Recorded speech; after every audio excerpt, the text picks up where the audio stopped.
नमस्कार दोस्तों, मैं हूं आपका दोस्त के बी। तो आज की इस वीडियो में हम ग्रुप डी के टोटल 57 शिफ्ट में जो भी हमारे इनऑर्गेनिक केमिस्ट्री यानी कि अकार्बनिक रसायन से ब्लीचिंग पाउडर, बेकिंग सोडा, धावन सोडा, कास्टिक सोडा या फिर इस प्रकार के जो भी हमारे कंपाउंड हैं उनसे जो भी प्रश्न पूछे जा चुके हैं उन सारे प्रश्नों को हम लोग डिस्कस करेंगे।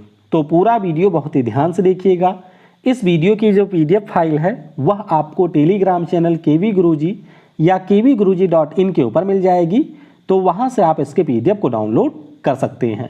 इसके अलावा 51 शिफ्ट के जो भी आपके शिफ्ट वाइज पेपर हुए हैं उनकी ई बुक की लिंक भी आपको नीचे डिस्क्रिप्शन में मिल जाएगी, तो वहां से अगर आप लोग चाहें तो उसे परचेज कर सकते हैं। अदरवाइज kvguruji.in के ऊपर विजिट करके आप वहां से फ्री में भी पीडीएफ को डाउनलोड कर सकते हैं। तो चलिए अब इस वीडियो की हम शुरुआत करते हैं। देखिए, एक प्रश्न पूछा गया कि खाने को जल्दी पकाने के लिए किस पदार्थ का प्रयोग किया जाता है। तो सिंपल सा प्रश्न है। आपको पता होगा कि कई बार जब हम लोग घर के अंदर चने या फिर मटर वगैरह को उबालते हैं तो उस स्थिति में उसमें हम लोग थोड़ा सा बेकिंग सोडा डाल देते हैं जिससे वो आपका अच्छे से उबल जाता है। तो सोडियम बाइकार्बोनेट या फिर बेकिंग सोडा का उपयोग खाने को जल्दी पकाने में किया जाता है। आपको ये ध्यान रखना है कि इसका रासायनिक नाम सोडियम बाइकार्बोनेट होता है, जबकि इसका रासायनिक फार्मूले की बात करें तो NaHCO3 इसका रासायनिक फार्मूला होता है। अगला प्रश्न पूछा गया कि कांच के निर्माण में किसका प्रयोग किया जाता है। ध्यान रखिएगा, कांच के निर्माण में वाशिंग सोडा या फिर धावन सोडा का उपयोग किया जाता है। इसका फार्मूला होता है Na2CO3 और ध्यान रखिएगा इसे हम लोग सोडियम कार्बोनेट के नाम से जानते हैं।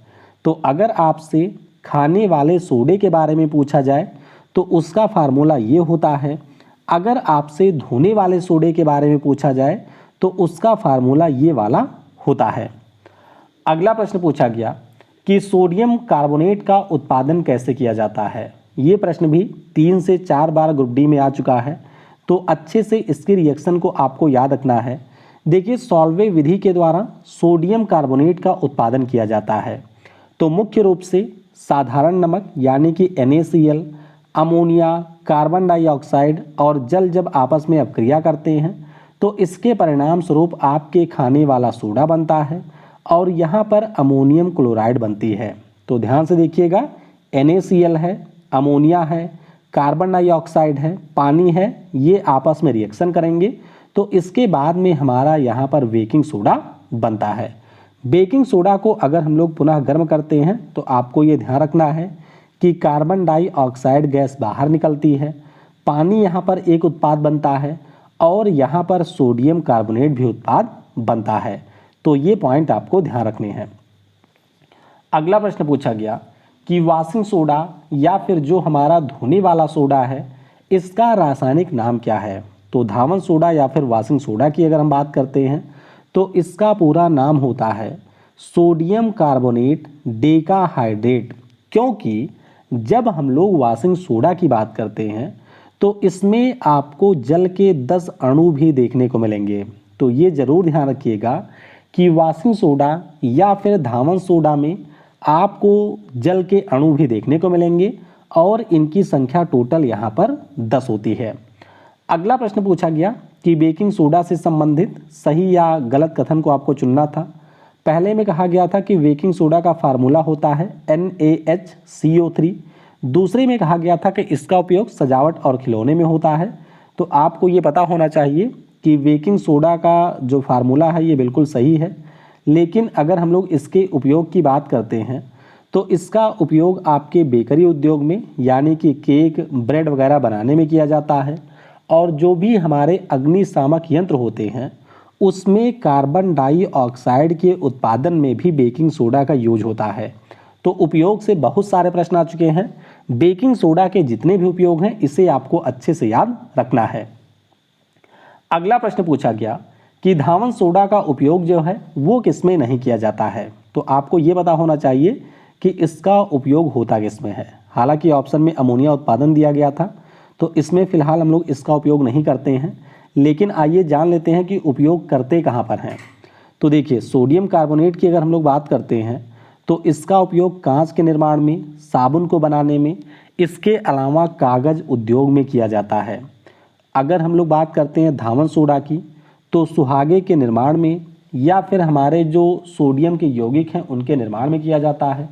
आपको ये भी ध्यान रखना है कि सोडियम कार्बोनेट का उपयोग घरेलू उद्देश्यों के लिए सफाई कारकों के रूप में भी किया जाता है।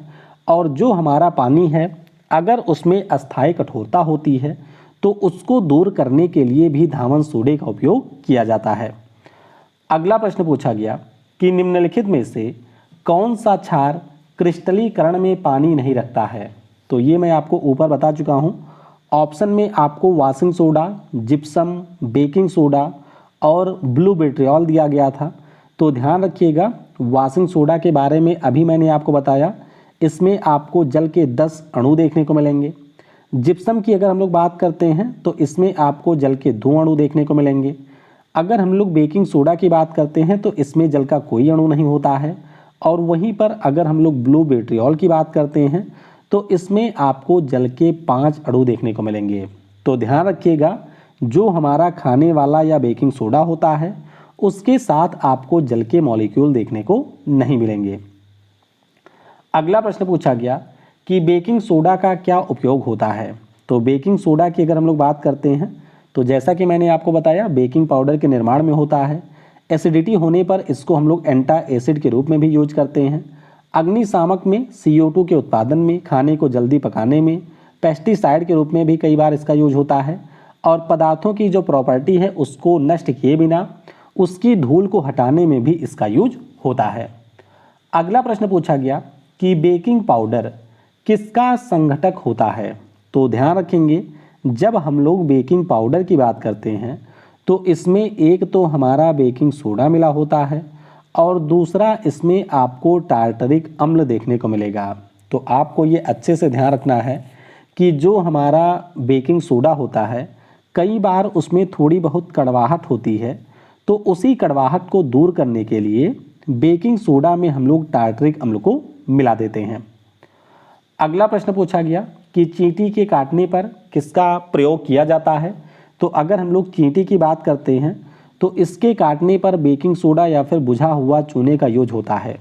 देखिए, जो हमारी चींटी का डंक होता है उस डंक में आपको मिलता है एसिड। क्या होता है? एसिड होता है।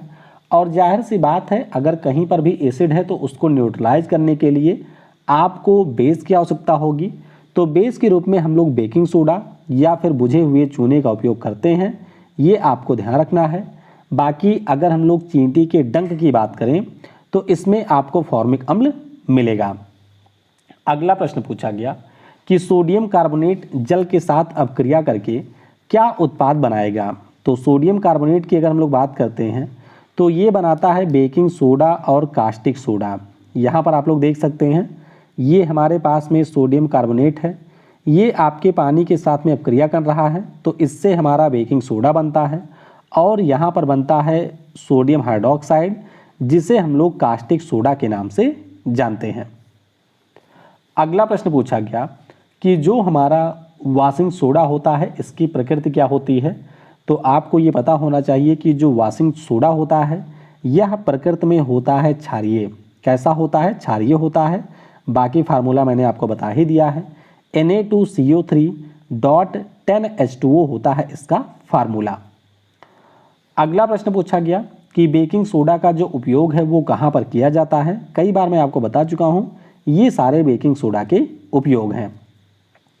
अगला प्रश्न पूछा गया कि कास्टिक सोडा या फिर जो हमारा सोडियम हाइड्रोक्साइड है इसका उपयोग कहाँ पर होता है।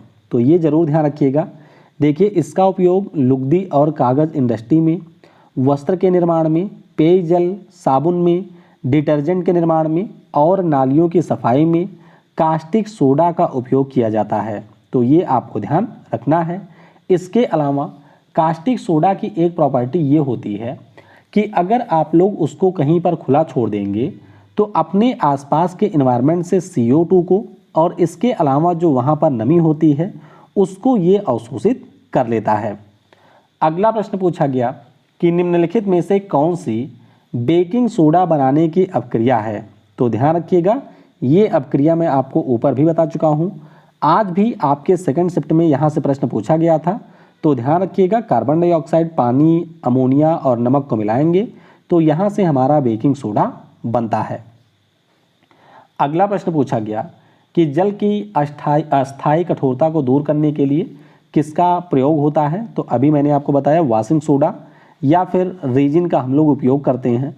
देखिए, जब हम लोग वाटर के परमानेंट कठोरता की बात करते हैं, अस्थायी कठोरता की बात करते हैं, तो उसमें आपको क्लोराइड और सल्फेट के रूप में मैग्नीशियम और कैल्शियम के घुलनशील लवण मिले होते हैं और इनको अलग करने के लिए हमको वाशिंग सोडा या फिर रेजिन की ज़रूरत होती है। बाकी अगर आपके पानी में अस्थायी कठोरता है तो बस आप सिंपली पानी को उबाल करके इस अस्थायी कठोरता को दूर कर सकते हैं। अगला प्रश्न पूछा गया, निम्न कथनों पर विचार कीजिए। तो पहला स्टेटमेंट था कि Na2CO3.10H2O बेकिंग सोडा का फॉर्मूला है। दूसरे में कहा गया था कि इसका उपयोग जल की अस्थायी कठोरता को दूर करने में होता है। तो भैया ये फॉर्मूला आपका बेकिंग सोडा का नहीं है, ये हमारे धोने वाले सोडे का है। और बाकी अस्थायी कठोरता की बात करें तो इसके लिए भी धोने वाले सोडे का यूज होता है। तो दोनों स्टेटमेंट यहाँ पर गलत होंगे। अगला प्रश्न पूछा गया कि बेकिंग सोडा को गर्म करने पर क्या उत्पाद बनता है। रिएक्शन में आपको बता ही चुका हूँ, यहाँ पर आप गर्म करेंगे तो Na2CO3 CO2 और जल यहाँ पर बनेगा।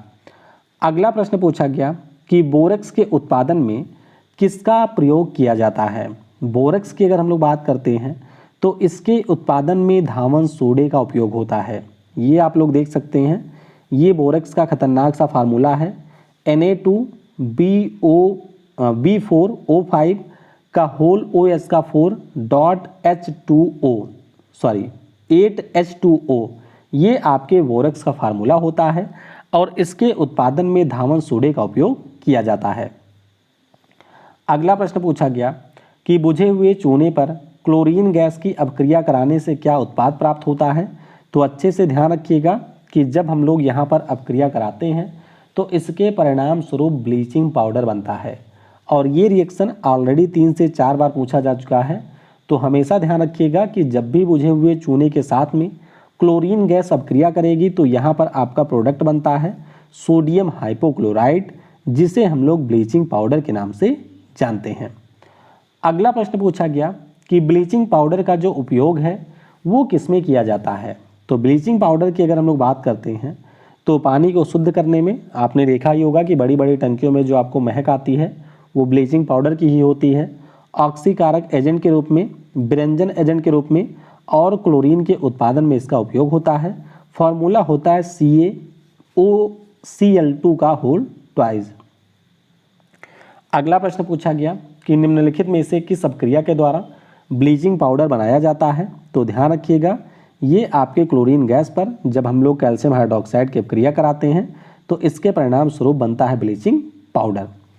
अगला प्रश्न पूछा गया कि ब्लीचिंग पाउडर द्वारा कार्बन डाइऑक्साइड के साथ अपक्रिया से कौन सी गैस बनती है। तो ये भी आपको ध्यान रखना है, यहाँ पर हमारी क्लोरीन और ऑक्सीजन गैस बनती है। रिएक्शन जरूर ध्यान रखिएगा, ये हमारा ब्लीचिंग पाउडर हुआ, यहाँ पर कार्बन डाइऑक्साइड है, अपक्रिया के परिणाम स्वरूप कैल्शियम कार्बोनेट बनता है और यहाँ पर क्लोरीन और ऑक्सीजन गैस हमारी बाहर निकलती है। अगला प्रश्न पूछा गया कि विनोद की पत्नी के द्वारा डैश डैश से कपड़े को धोया जाता है जिसके कारण जो विनोद है उसके शर्ट का रंग उड़ जाता है। तो आपको ये बताना है कि इसके पीछे का कारण क्या है।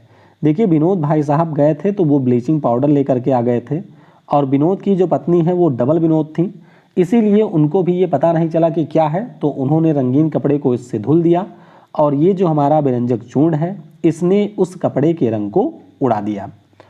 अगला प्रश्न पूछा गया कि निम्नलिखित में से किसके निर्माण में धावन सोडे का उपयोग किया जाता है। तो मैंने अभी आपको ऊपर भी बताया था कि ब्लीचिंग पाउडर हो गया, ब्लू विट्रियोल है, बोरेक्स है, इन सभी के उत्पादन में धोने वाले सोडे यानी कि वाशिंग सोडे का उपयोग किया जाता है। अगला प्रश्न पूछा गया कि बुझे हुए चूने को खुली हवा में छोड़ देने पर क्या उत्पाद बनेगा। तो बुझे हुए चूने की अगर हम लोग बात करते हैं, इसे अगर आप लोग खुली हवा में छोड़ देते हैं तो इससे उत्पाद बनता है नाम है इसका कैल्शियम कार्बोनेट। तो ये हमारा बुझा हुआ चूना है, कार्बन डाइऑक्साइड के साथ में ये अपक्रिया करता है, तो यहाँ पर प्रोडक्ट के रूप में आपको कैल्शियम कार्बोनेट देखने को मिलेगा। अगला प्रश्न पूछा गया कि कैल्शियम सल्फेट हेमीहाइड्रेट का सामान्य नाम क्या है।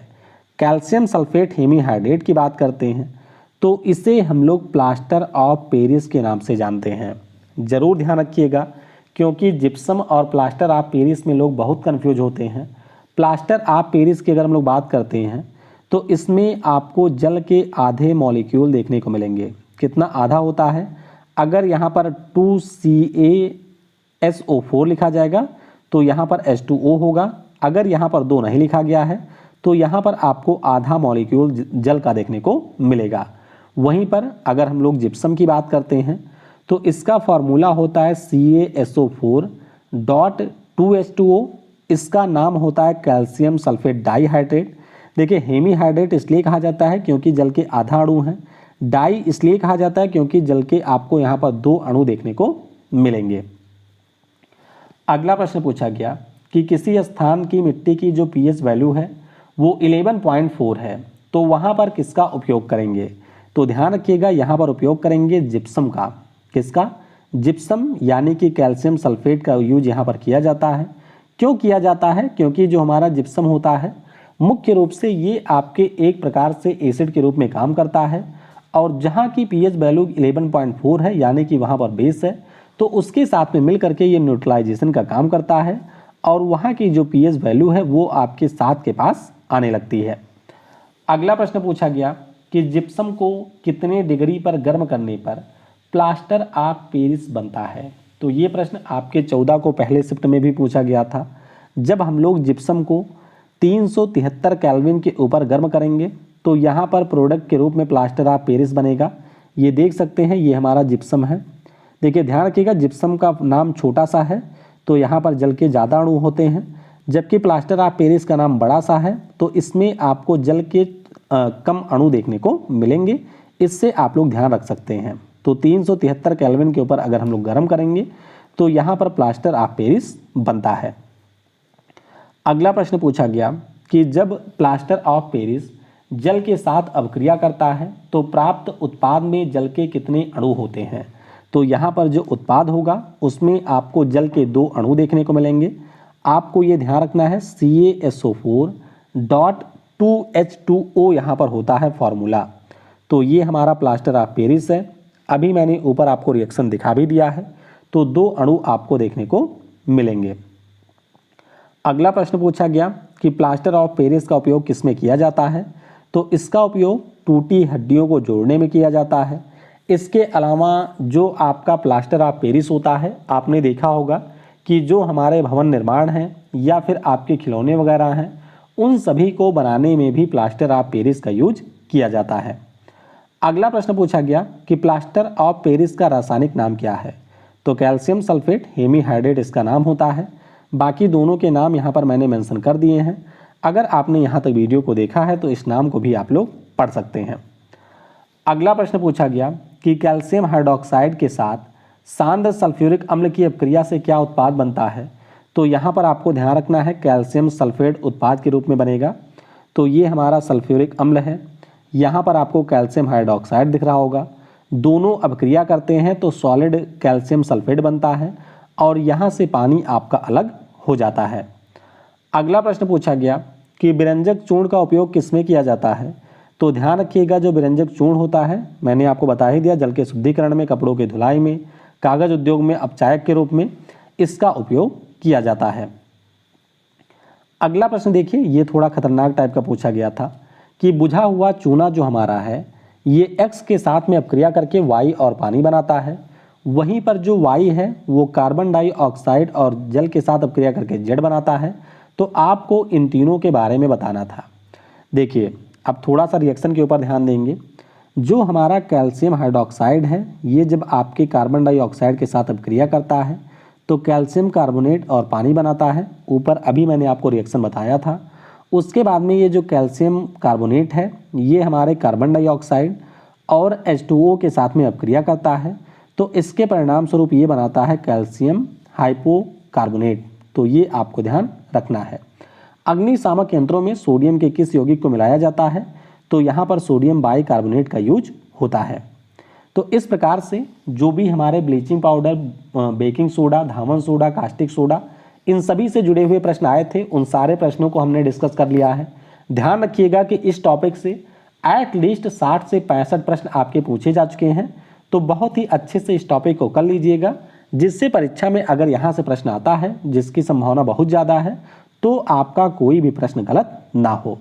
Thanks for watching. जय हिंद, जय भारत।